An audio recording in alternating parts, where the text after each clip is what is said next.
Paris Radio Show. Audio, musique, podcast. 2 jours pour découvrir toutes les nouveautés qui rythment l'ensemble du marché de la radio, de la musique et du podcast. L'interview sur Connect en Air. Sévan est de retour. Oui. Interview. Avec ça ne s'arrête jamais ici. Non, c'est bien. Puis on découvre des tas de gens intéressants, des gens sans qui on ne pourrait pas exister. Ah, intéressant. David Ouzé. D'autant plus intéressant. Je ne savais pas que j'existais grâce à vous. David Ouzé de la société Worldcast. Bah oui, parce qu'il y a un moment, c'est bien de faire de la radio, mais il faut qu'on puisse l'écouter. Ah, ça c'est clair. Donc effectivement, la société Worldcast propose tout ce qu'il faut, l'émetteur, la transmission, etc. Mais je vais vous laisser expliquer parce qu'à mon avis, ça va être beaucoup plus clair que si moi je l'explique. Ça marche. Donc bonjour, David Ouzé, du coup, je travaille chez Worldcast Systems. Donc on est un fournisseur de solutions médias à la base. Principalement, ce qu'on va faire, c'est des équipements de transport d'audio pour aller envoyer le signal audio du studio jusqu'au site d'émission, puis des émetteurs qui vont permettre de le transmettre dans les airs, de le recevoir dans les voitures, et tous les équipements nécessaires pour le surveiller et s'assurer que tout se passe correctement. Voilà, c'est ça. Merci. Okay. Au revoir, Facile. bonne journée. Non, je continue à exister du coup. Voilà, non, mais c'est un truc qui est simple. Mais à la limite, c'est vrai que c'est un petit peu notre ligne de vie quand on est à la radio, parce qu'on a tout le temps peur qu'il y ait une panne de flux entre le studio de radio. C'est quand même l'angoisse des patrons de radio, parce que ça veut dire qu'on perd de l'auditeur, on perd de la pub, on perd de l'argent. Exactement. Alors que là, vous êtes véritablement pour sécuriser les choses.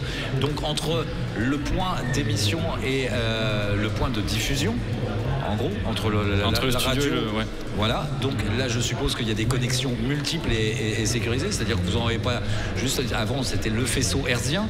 Maintenant je suppose qu'on utilise d'autres technologies. Ouais, il va y avoir différentes technologies qui vont être utilisées. Donc on a encore des faisceaux hertziens qui existent, des solutions sur satellite et aussi des solutions sur IP. Donc nous on va vraiment être spécialisé dans cette partie-là, le transport d'audio sur IP. Et après, on va avoir différents mécanismes qui vont permettre de sécuriser le lien comme on peut le sécuriser sur Internet avec notamment ShoreStream, une de nos technologies. Voilà.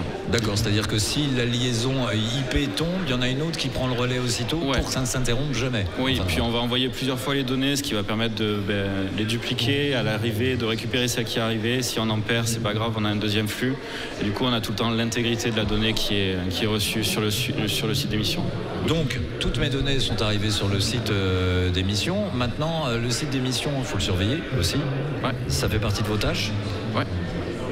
De surveiller, oui, complètement. Surveillance à distance et maintenance à distance, c'est-à-dire que l'émetteur tombe en panne, dans les minutes qui suivent, vous êtes capable de déceler, voire même peut-être de réparer ou d'intervenir pour qu'il y ait le moins de coupures d'antenne possible. Ouais, complètement. Alors déjà sur l'émetteur lui-même, on va avoir différents mécanismes qui vont permettre d'identifier les moindres problèmes avec des alarmes, des mesures et ainsi de suite. Donc on va faire des premiers diagnostics à ce niveau-là.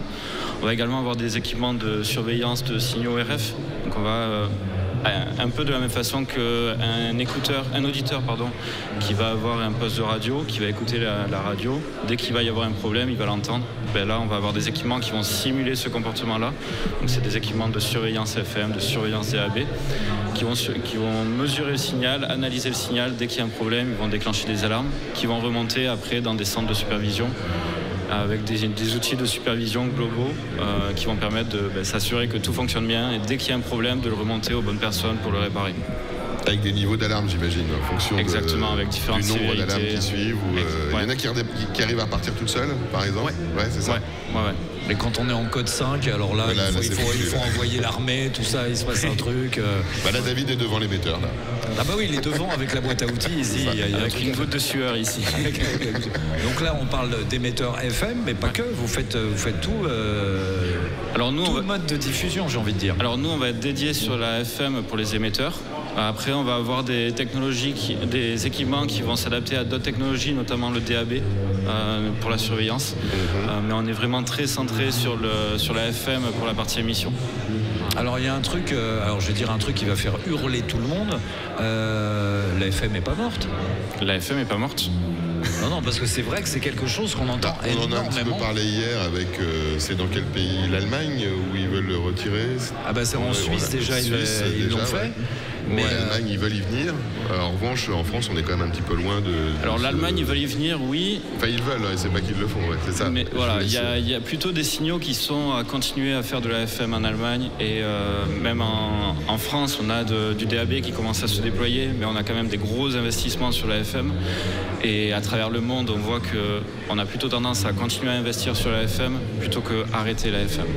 Parce que c'est vrai qu'effectivement, quand on a arrêté les grandes ondes et les émetteurs grandes ondes, c'était un petit peu justifié parce qu'il y avait une qualité qui était moindre. Maintenant, effectivement, il y a une qualité différente et des prestations différentes entre le DAB et la FM, mais ça reste quand même majoritaire en France et ça permet quand même à tout le monde d'écouter la radio n'importe où, quand il veut et sur ce qu'il veut. Oui, ça reste un média qui est complètement gratuit pour les auditeurs.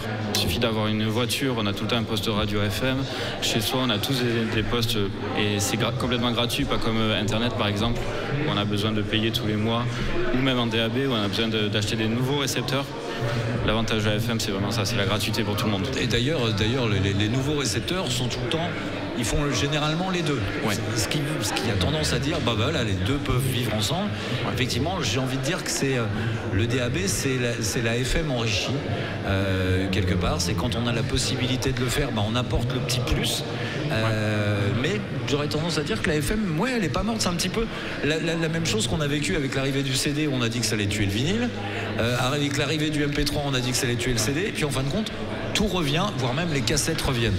Donc quelque part, effectivement, on a toujours cette une longue vie à la FM que vous chargez, vous, de pérenniser, j'ai envie de dire, et de dire, voilà, on va apporter un confort de façon à ce que la FM soit stable et qu'elle soit toujours aussi agréable à écouter pour ne pas nous faire perdre d'auditeurs, à nous qui... Exactement. Donc, et on vous remercie parce qu'on garde notre boulot grâce à vous.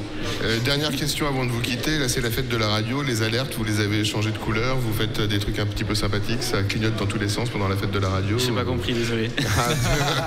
Je pensais aux guirlandes, moi, de la fête de la radio, de me dire que vous avez plein d'alertes dans tous les sens. À quel moment vous rigolez? Pas du tout. Oui, il faut rigoler un petit peu. Non, tout le temps, toujours. Non, ils vont déclencher des pannes d'émetteurs juste pour rigoler. C'était une blague. Je suis pas sûr que tout le monde apprécie. Non. Okay, Poisson d'avril, ça n'a pas marché. En tout cas, bonne fête de la radio. En tout cas, merci David Ouzet de la société Worldcast d'être venu passer un petit moment avec nous. Et puis, on peut vous retrouver sur quel stand? Le stand 8 à l'entrée. Très bien. Donc si vous êtes sur le Paris Radio Show, n'hésitez pas à aller voir David de notre part. Merci David. Merci beaucoup. Bonne journée. Vous êtes sur Connect On Air. Connect On Air. Connect On Air.